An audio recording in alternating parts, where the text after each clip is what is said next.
सबसे पहले अलिफ अलिफ मद्दा और बे। अब इसको कहेंगे हम बे का ख़ानदान, यानी कि बे में हम जो जो चीज़ें पढ़ेंगे उसको क्या कहेंगे, बे का ख़ानदान। अब अलिफ अलिफ मद्दा के बाद सबसे पहले क्या आता है, बे।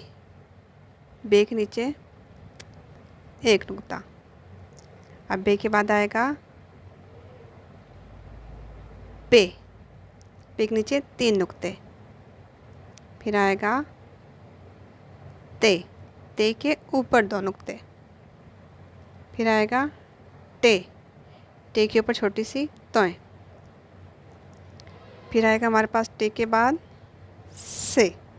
से के ऊपर 3 नुक्ते। बे का 1 नुक्ता। पे के 3 नुक्ते, वो भी नीचे। टे के ऊपर 2 नुक्ते। टे के ऊपर छोटी सी तोय। से के ऊपर 3 नुक्ते।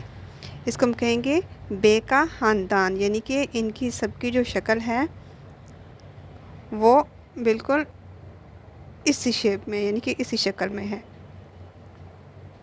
लेकिन हमने क्या करना है, नुक्तों को ऊपर नीचे करना है ताकि हम बे का ख़ानदान जो है वो मुकम्मल कर सकें। इसमें 1 2 3 4 और 5, कितने आते हैं, 5। अलिफ के बाद अलिफ मद्दा, फिर बे, पे, ते, टे, से। इसको हम कहेंगे बे का ख़ानदान।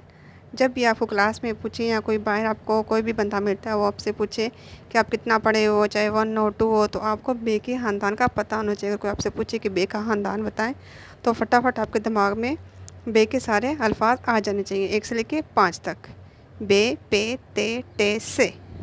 बे, पे, ते, टे, से। ये आपने ध्यान रखना है। बे के नीचे 1 नुक्ता, पे के नीचे 3 नुक्ते, ते के ऊपर 2 नुक्ते, टे की तय और से के 3 नुक्ते, वो भी ऊपर।